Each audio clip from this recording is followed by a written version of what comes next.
ہرقل شاہ روم نے قریش کے قافلے میں ایک آدمی بلانے کو بھیجا، اور اس وقت یہ لوگ تجارت کے لیے ملک شام گئے ہوئے تھے، اور یہ وہ زمانہ تھا جب رسول اللہ صلی اللہ علیہ وسلم نے قریش اور ابو سفیان سے ایک وقتی عہد کیا ہوا تھا۔ جب ابو سفیان اور دوسرے لوگ ہرقل کے پاس ایلیا پہنچے، جہاں ہرقل نے دربار طلب کیا تھا، اس کے گرد روم کے بڑے بڑے لوگ، علماء، وزراء و امراء بیٹھے ہوئے تھے۔ ہرقل نے ان کو اور اپنے ترجمان کو بلوایا، پھر ان سے پوچھا کہ تم میں سے کون شخص مدعی رسالت کا زیادہ قریبی عزیز ہے؟ ابو سفیان کہتے ہیں کہ میں بول اٹھا کہ میں اس کا سب سے زیادہ قریبی رشتہ دار ہوں۔ یہ سن کر ہرقل نے حکم دیا کہ اس ابو سفیان کو میرے قریب لا کر بٹھاؤ اور اس کے ساتھیوں کو اس کی پیٹھ کے پیچھے بٹھا دو۔ پھر اپنے ترجمان سے کہا کہ ان لوگوں سے کہہ دو کہ میں ابو سفیان سے اس شخص یعنی محمد صلی اللہ علیہ وسلم کے حالات پوچھتا ہوں، اگر یہ مجھ سے کسی بات میں جھوٹ بول دے تو تم اس کا جھوٹ ظاہر کر دینا۔ ابو سفیان کا قول ہے کہ خدا کی قسم اگر مجھے یہ غیرت نہ آتی کہ یہ لوگ مجھ کو جھٹلائیں گے تو میں آپ صلی اللہ علیہ وسلم کی نسبت ضرور غلط گوئی سے کام لیتا۔ خیر، پہلی بات جو ہرقل نے مجھ سے پوچھی وہ یہ کہ اس شخص کا خاندان تم لوگوں میں کیسا ہے؟ میں نے کہا وہ تو بڑے اونچے عالی نسب والے ہیں۔ کہنے لگا اس سے پہلے بھی کسی نے تم لوگوں میں ایسی بات کہی تھی؟ میں نے کہا نہیں۔ کہنے لگا اچھا اس کے بڑوں میں کوئی بادشاہ ہوا ہے؟ میں نے کہا نہیں۔ پھر اس نے کہا بڑے لوگوں نے اس کی پیروی اختیار کی ہے یا کمزوروں نے؟ میں نے کہا نہیں، کمزوروں نے۔ پھر کہنے لگا اس کے تابعدار روز بڑھتے جاتے ہیں یا کوئی ساتھی پھر بھی جاتا ہے؟ میں نے کہا نہیں۔ کہنے لگا کیا اپنے اس دعوی نبوت سے پہلے کبھی کسی بھی موقع پر اس نے جھوٹ بولا ہے؟ میں نے کہا نہیں، اور اب ہماری اس سے صلح کی ایک مقررہ مدت ٹھہری ہوئی ہے، معلوم نہیں وہ اس میں کیا کرنے والا ہے۔ ابو سفیان کہتے ہیں میں اس بات کے سوا اور کوئی جھوٹ اس گفتگو میں شامل نہ کر سکا۔ ہرقل نے کہا کیا تمہاری اس سے کبھی لڑائی بھی ہوئی ہے؟ ہم نے کہا کہ ہاں۔ بولا پھر تمہاری اور اس کی جنگ کا کیا حال ہوتا ہے؟ میں نے کہا لڑائی ڈول کی طرح ہے، کبھی وہ ہم سے میدان جنگ جیت لیتے ہیں اور کبھی ہم ان سے جیت لیتے ہیں۔ ہرقل نے پوچھا وہ تمہیں کس بات کا حکم دیتا ہے؟ میں نے کہا وہ کہتا ہے کہ صرف ایک اللہ ہی کی عبادت کرو، اس کا کسی کو شریک نہ بناؤ، اور اپنے باپ دادا کی شرک کی باتیں چھوڑ دو، اور ہمیں نماز پڑھنے، سچ بولنے، پرہیزگاری اور صلہ رحمی کا حکم دیتا ہے۔ یہ سب سن کر پھر ہرقل نے اپنے ترجمان سے کہا کہ ابو سفیان سے کہہ دے کہ میں نے تم سے اس کا نسب پوچھا تو تم نے کہا کہ وہ ہم سے عالی نسب ہے، اور پیغمبر اپنی قوم میں عالی نسب ہی بھیجے جایا کرتے ہیں۔ میں نے تم سے پوچھا کہ دعوی نبوت کی یہ بات تمہارے اندر اس سے پہلے کسی اور نے بھی کہی تھی؟ تو تم نے جواب دیا کہ نہیں۔ تب میں نے اپنے دل میں کہا کہ اگر یہ بات اس سے پہلے کسی اور نے کہی ہوتی تو میں سمجھتا کہ اس شخص نے بھی اسی بات کی تقلید کی ہے جو پہلے کہی جا چکی ہے۔ میں نے تم سے پوچھا کہ اس کے بڑوں میں کوئی بادشاہ بھی گزرا ہے؟ تو تم نے کہا کہ نہیں۔ تو میں نے دل میں کہا کہ ان کے بزرگوں میں سے کوئی بادشاہ ہوا ہوگا تو کہہ دوں گا کہ وہ شخص اس بہانے اپنے آباء و اجداد کی بادشاہت اور ان کا ملک دوبارہ حاصل کرنا چاہتا ہے۔ اور میں نے تم سے پوچھا کہ اس بات کے کہنے یعنی پیغمبری کا دعویٰ کرنے سے پہلے تم نے کبھی اس کو دروغ گوئی کا الزام لگایا ہے؟ تم نے کہا کہ نہیں۔ تو میں نے سمجھ لیا کہ جو شخص آدمیوں کے ساتھ دروغ گوئی سے بچے وہ اللہ کے بارے میں کیسے جھوٹی بات کہہ سکتا ہے؟ اسلام اور میں نے تم سے پوچھا کہ بڑے لوگ اس کے پیرو ہوتے ہیں یا کمزور آدمی؟ تم نے کہا کمزوروں نے اس کی اتباع کی ہے۔ تو دراصل یہی لوگ پیغمبروں کے متبعین ہوتے ہیں۔ اور میں نے تم سے پوچھا کہ اس کے ساتھی بڑھ رہے ہیں یا کم ہو رہے ہیں؟ تم نے کہا کہ وہ بڑھ رہے ہیں، اور ایمان کی کیفیت یہی ہوتی ہے حتیٰ کہ وہ کامل ہو جاتا ہے۔ اور میں نے تم سے پوچھا کہ آیا کوئی شخص اس کے دین سے ناخوش ہو کر مرتد بھی ہو جاتا ہے؟ تم نے کہا نہیں۔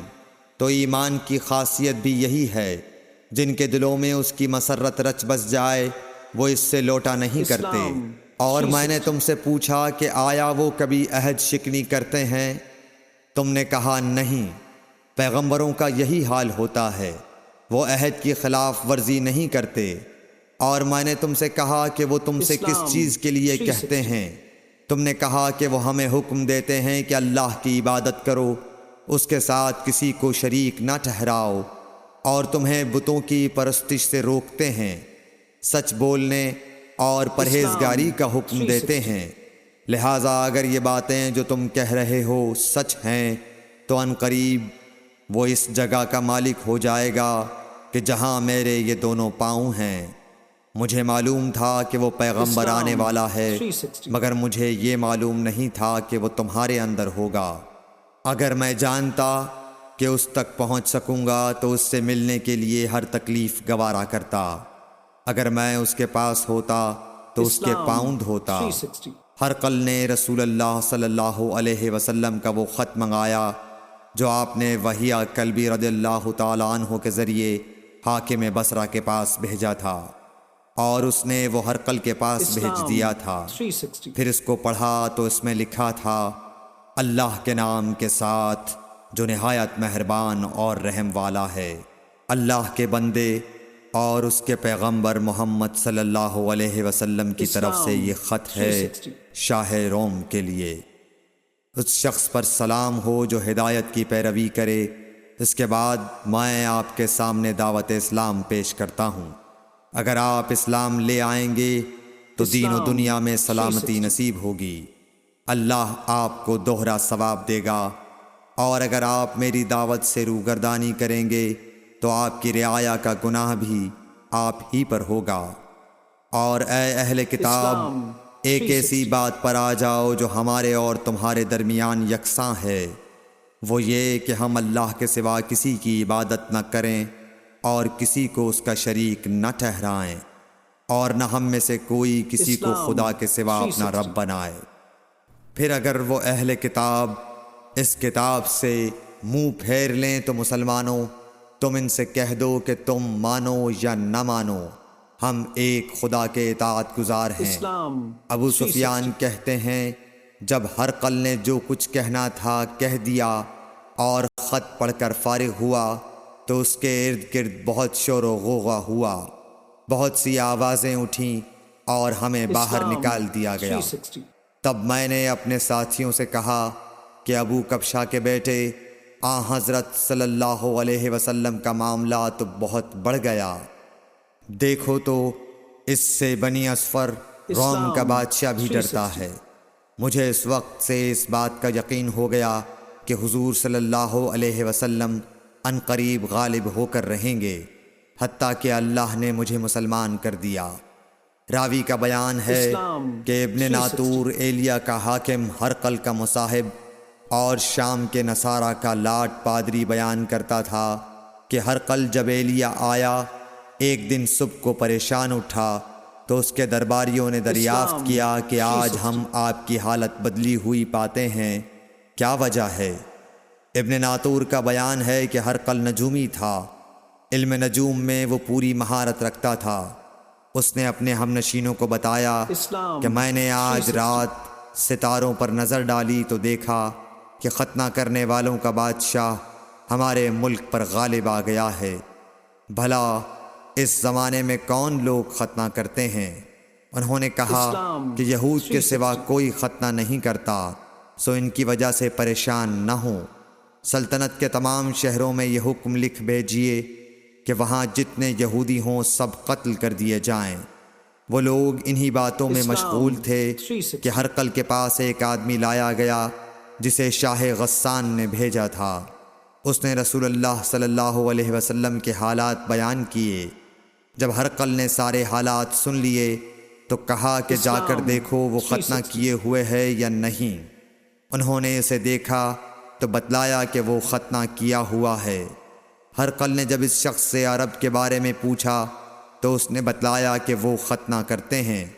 تب ہرقل نے کہا کہ یہی محمد صلی اللہ علیہ وسلم اس امت کے بادشاہ ہیں جو پیدا ہو چکے ہیں۔ پھر اس نے اپنے ایک دوست کو رومیہ خط لکھا اور وہ بھی علم نجوم میں ہرقل کی طرح ماہر تھا۔ پھر وہاں سے ہرقل حمص چلا گیا۔ ابھی حمص سے نکلا نہیں تھا کہ اس کے دوست کا خط اس کے جواب میں آ گیا۔ اس کی رائے بھی حضور صلی اللہ علیہ وسلم کے ظہور کے بارے میں ہرقل کے موافق تھی کہ محمد صلی اللہ علیہ وسلم واقعی پیغمبر ہیں۔ اس کے بعد ہرقل نے روم کے بڑے آدمیوں کو اپنے حمص کے محل میں طلب کیا اور اس کے حکم سے محل کے دروازے بند کر لیے گئے۔ پھر وہ اپنے خاص محل سے باہر آیا اور کہا، اے روم والو، کیا ہدایت اور کامیابی میں کچھ حصہ تمہارے لیے بھی ہے؟ اگر تم اپنی سلطنت کی بقا چاہتے ہو تو پھر اس نبی صلی اللہ علیہ وسلم کی بیعت کر لو اور مسلمان ہو جاؤ۔ یہ سننا تھا کہ پھر لوگ وحشی گدھوں کی طرح دروازوں کی طرف دوڑے مگر انہیں بند پایا۔ آخر جب ہرقل نے اس بات سے ان کی یہ نفرت دیکھی اور ان کے ایمان لانے سے مایوس ہو گیا تو کہنے لگا کہ ان لوگوں کو میرے پاس لاؤ۔ جب وہ دوبارہ آئے تو اس نے کہا، میں نے جو بات کہی تھی اس سے تمہاری دینی پختگی کی آزمائش مقصود تھی، سو وہ میں نے دیکھ لی۔ تب یہ بات سن کر وہ سب کے سب اس کے سامنے سجدے میں گر پڑے اور اس سے خوش ہو گئے۔ بالآخر ہرقل کی آخری حالت یہی رہی۔ صحیح بخاری حدیث نمبر 7۔